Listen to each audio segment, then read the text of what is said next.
Assalamualaikum warahmatullahi wabarakatuh.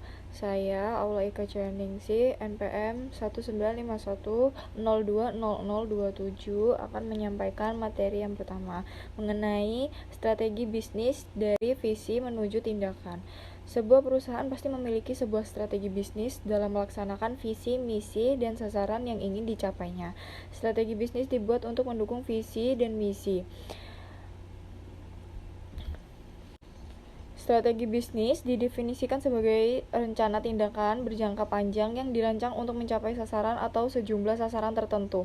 Strategi ini dapat diperoleh melalui suatu analisis seperti Balance Scorecard atau BSC atau Strengths, Weaknesses, Opportunities, and Threats atau yang biasa disebut dengan SWOT.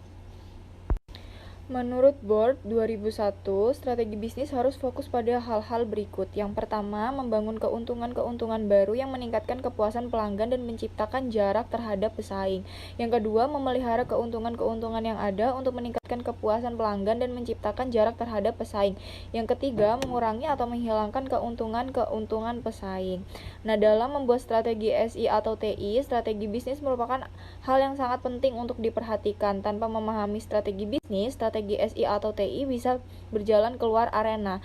Dalam artian, tidak lagi seiring dengan yang tersirat atau tersurat dalam strategi bisnis. Akibatnya, pengembangan SI tidak lagi seirama dengan strategi bisnis dan berdampak pada berbagai kerugian yang akan dialami oleh organisasi. Yang kedua, mengenai strategi SI atau TI. Strategi SI atau TI tersusun atas dua bagian, yakni strategi SI dan strategi TI. Strategi SI mendefinisikan kebutuhan atau permintaan organisasi terhadap informasi dan sistem untuk mendukung strategi bisnis secara keseluruhan. Ward dan Prepare 2002. Menurut Earl, tahun 1989, fokus strategi SI terletak pada apa yang harus dilakukan dengan teknologi. Adapun strategi TI menekankan pada arah menuju permintaan terhadap informasi melalui teknologi informasi.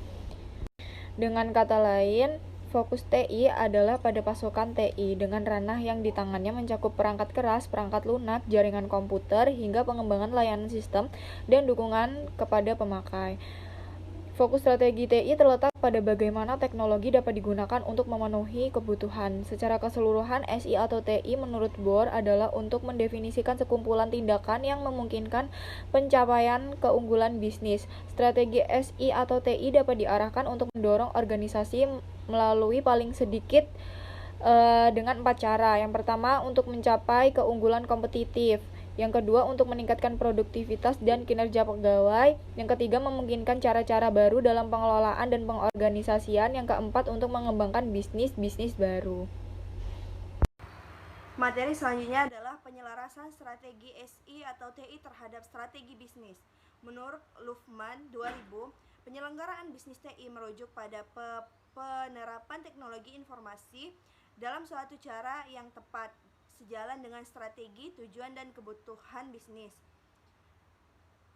Apabila suatu organisasi tidak memiliki strategi SI atau TI, akan terjadi implikasi sebagai berikut. Yang pertama, investasi sistem tidak mendukung sasaran-sasaran bisnis. Yang kedua, kehilangan kendali terhadap SI atau TI. Yang ketiga, sistem-sistem tidak terintegrasi. Yang keempat, tidak ada cara untuk menentukan prioritas sumber daya atau proyek-proyek SI dan rencana perubahan. Yang kelima, informasi manajemen menjadi buruk. Yang keenam, kesalahpahaman antara pemakai dan spesialis TI membawa ke konflik dan ketidakpuasan. Yang ketujuh, strategi teknologi kacau dan membatasi opsi-opsi. Yang kedelapan, investasi infrastruktur kurang. Yang sembilan, seluruh proyek dievaluasi berdasarkan pertimbangan finansial saja. 10. Masalah-masalah yang disebabkan investasi SI atau TI dapat menjadi sumber konflik antar unit dan organisasi. Yang 11. Kebijakan lokal terhadap investasi dapat menyebabkan manfaat yang sebenarnya tidak produktif dalam konteks bisnis keseluruhan. Dan yang terakhir, rata-rata sistem memiliki daur hidup yang lebih pendek dan memerlukan usaha SI atau TI yang lebih tinggi atau lebih sering untuk membuatnya kembali daripada seharusnya. Sedangkan KCD 2018 2006 menyatakan bahwa keselarasan antar bisnis dan SI tercapai apabila seluruh kegiatan SI memberikan dukungan yang optimal terhadap tujuan, sasaran, dan strategi bisnis. Keselarasan yang sebenarnya terjadi manakala strategi bisnis dan strategi SI dikembangkan secara bersama-sama.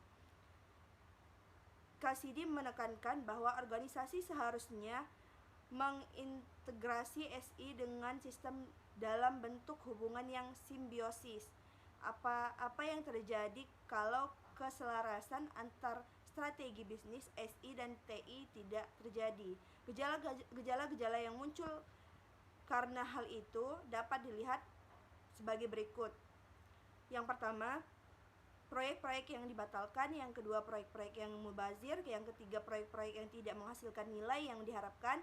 Yang keempat, kurang koordinasi antara bisnis dan SI. Yang kelima, sistem-sistem yang tidak memenuhi kebutuhan bisnis. Keenam, sistem-sistem yang tidak dapat menanggapi permintaan-permintaan yang tepat. Yang ketujuh, pemakai dan kalangan bisnis yang tidak puas. Yang kedelapan, terjadi perseteruan yang terus-menerus.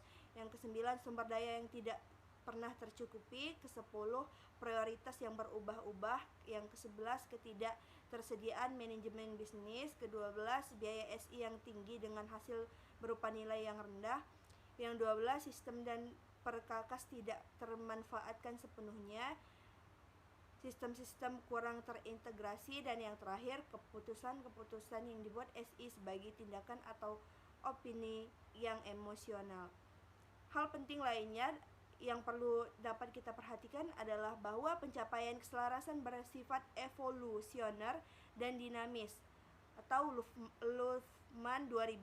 Pencapaian memerlukan dukungan kuat dari manajemen senior, hubungan kerja yang baik, kepemimpinan yang kuat, penentuan prioritas yang tepat, kepercayaan, komunitas yang efektif, dan juga pemahaman. 2000. Pencapaian memerlukan dukungan kuat dari manajemen senior, hubungan kerja yang baik, kepemimpinan yang kuat, penentuan prioritas yang tepat, kepercayaan, komunitas yang efektif, dan juga pemahaman menyeluruh terhadap lingkungan bisnis yang teknis. Sekian materi yang dapat saya sampaikan. Baik, saya akan melanjutkan materi selanjutnya, yaitu tentang model keselarasan strategik. Henderson dan Venkataraman mengembangkan sebuah model keselarasan strategi yang dikenal dengan Strategic Alignment Model atau yang disingkat SAM. Ada 4 kuadran yang termasuk model keselarasan strategi ini, yaitu strategi bisnis, strategi teknologi informasi, infrastruktur organisasi dan proses, dan infrastruktur sistem informasi dan proses. Keempat kuadran tersebut diukur berdasarkan kesesuaian strategi dan integrasi fungsional. Kesesuaian strategi dilihat bagaimana keterkaitan antara komponen eksternal dan internalnya.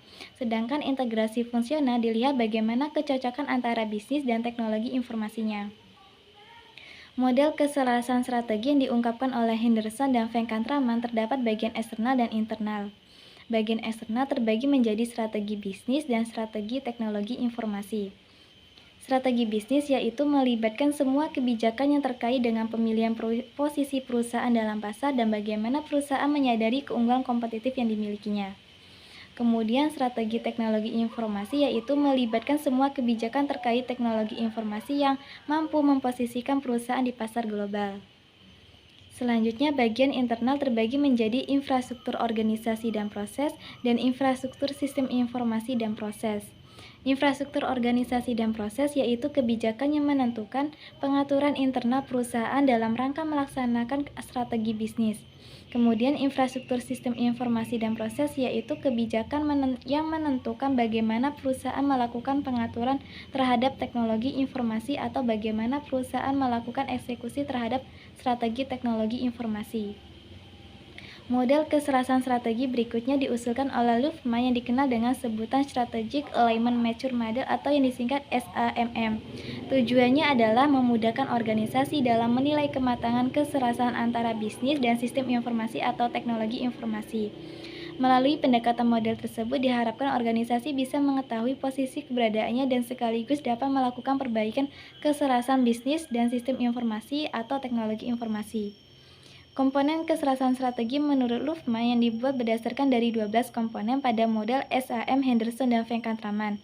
Di gambar tersebut terlihat bahwa ada 4 kelompok. Yang pertama adalah strategi bisnis yang memiliki 3 komponen, yaitu lingkup bisnis, kompetensi khusus, dan tata kelola bisnis. Kelompok kedua adalah infrastruktur dan proses organisasi yang memiliki 3 komponen juga, yaitu struktur administratif, proses, dan keterampilan. Kelompok ketiga adalah strategi teknologi informasi yang memiliki 3 komponen, yaitu lingkup teknologi, kompetensi sistemik, dan tata kelola teknologi informasi. Dan kelompok keempat adalah infrastruktur dan proses teknologi informasi yang memiliki 3 komponen, yaitu arsitektur, proses, dan keterampilan. Pada model SAMM digunakan untuk penaksiran kematangan keselarasan strategik, yang dimana memiliki 5 tingkat kematangan yang diusulkan, yaitu initial atau ad hoc, intermediate, established, improve atau manage, dan optimize. Tingkat kematangan tersebut mempresentasikan setiap 6 kriteria, yaitu kematangan komunikasi, kematangan kompetensi atau pengukuran nilai, kematangan tata kelola, kematangan kemitraan, kematangan lingkup dan arsitektur, dan kematangan keterampilan. Penilaian terhadap kriteria tersebut dilakukan orang-orang teknologi informasi maupun bisnis dengan rentan nilai 1-5. Penentuan tingkat kematangan didasarkan pada rata-rata pengukuran kriteria setiap komponen. Penetapan level didasarkan pada ketentuan yang tercantum pada tabel yang ada di resume kami. Di tabel tersebut kita bisa lihat bahwa semakin tinggi nilai rata-ratanya, maka semakin matang tingkat keselarasan antara teknologi informasi dan bisnis. Di bawah tabel tersebut juga ada gambar yang menunjukkan kematangan keselarasan strategik yang menurut Luhmann. Itu saja materi yang dapat saya sampaikan. Selanjutnya akan disampaikan oleh Syahrawati. Baik, saya akan melanjutkan materi selanjutnya, yaitu materi terakhir, yaitu ada kesuksesan, ada kegagalan. Penggunaan SI atau TI dalam suatu organisasi banyak sekali memberikan kesuksesan, namun juga tidak jarang pula yang menemui kegagalan. Faktor-faktor yang menyebabkan kegagalan adalah hal yang perlu untuk kita kaji sehingga antisipasi agar suatu kegagalan tidak dapat terulang lagi. Contoh kasus satu yaitu pada perusahaan Ford. Perusahaan ini memutuskan untuk menjual mobil secara langsung melalui web pada tahun 2000 dengan menerapkan perangkat wingset telematik, suatu perangkat yang dipasangkan di mobil. Siapapun bisa mencoba secara virtual melalui web tersebut. Tujuan dari proyek ini adalah untuk menghilangkan rantai dealer sehingga biaya untuk dealer mobil bisa dipangkas. Namun proyek ini dihentikan di tahun 2001. Hal yang menarik, kegagalan ini bukan disebabkan oleh teknologi tetapi karena hukum di beberapa negara bagian Amerika Serikat tidak memperkenankan Ford untuk menghilangkan perantara dalam menjual mobil.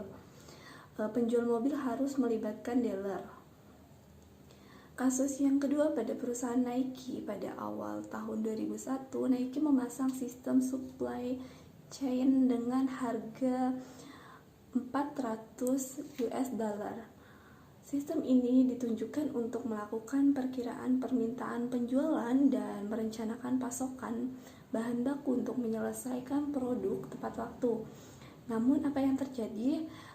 Beberapa kejadian yang tidak diharapkan muncul, seperti sejumlah bahan baku terbeli melebihi kebutuhan, tetapi stok untuk bahan lain tidak mencukupi. Sejumlah sepatu diproduksi terlalu banyak, tetapi yang banyak diminati pembeli malah kurang dibuat. Akibatnya yang ditimbulkan Nike menanggung kerugian yang cukup besar. Apa sebenarnya penyebabnya? Sistem yang digunakan oleh Nike sebenarnya dibuat oleh perusahaan software. Nike mendesak vendor untuk segera melakukan kustomisasi terhadap sistem berdasarkan bentuk, warna, dan ukuran yang menghasilkan ribuan kombinasi, dan agar melakukan perkiraan dengan cepat sebagai tanggap atas perubahan pasar dan hendak pembeli. Karena itu sistem diperbarui dan waktu yang singkat terjadi kesalahan. Menurut Leitani dan Hersim menyebutkan bahwa kegagalan sistem informasi dapat dikategorikan ke dalam 4 dominan. Yang pertama, gagal teknis, yang kedua gagal data, yang ketiga gagal pemakaian, dan yang terakhir ada gagal organisasi. Kegagalan teknis itu kegagalan yang diawali oleh TL yang bertanggung jawab terhadap kualitas teknis, sistem, dan teknologi yang digunakan. Kegagalan data ini jenis kegagalan yang menjadi tanggung jawab bersama secara profesional TL dan pemakai yang menggunakan data. Yang ketiga itu ada kegagalan pemakaian. Kegagalan ini jenis kegagalan yang diakibatkan oleh pemakai yang gagal dalam mengoperasikan sistem tersebut. Dan yang terakhir ada kegagalan organisasi, yaitu kegagalan yang diakibatkan oleh sistem yang tidak dapat memuaskan organisasi secara menyeluruh. Kegagalan proyek sistem informasi dapat terjadi ketika sistem sedang dikembangkan atau setelah melalui masa produksi. Menurut Richard Hicks, status sistem informasi dapat dibedakan menjadi yang pertama, satu, kegagalan total, yang kedua ada kegagalan parsial, dan yang ketiga ada sukses. Kegagalan total itu maksudnya jenis kegagalan yang terjadi ketika sistem tidak diwujudkan atau dibatalkan setelah diwujudkan. Yang kedua ada kegagalan parsial, adalah jenis kegagalan yang terjadi karena sistem dihentikan akibat setelah digunakan ternyata tidak memenuhi sasaran utama walaupun telah memenuhi sebagian sasaran. Yang ketiga ada kesuksesan. Kesuksesan itu status yang menyatakan bahwa sistem telah memenuhi sasaran terhadap pemakai. Mungkin hanya itu yang dapat saya sampaikan. Saya akhiri. Wabillahi taufiq wal hidayah. Wassalamualaikum warahmatullahi wabarakatuh.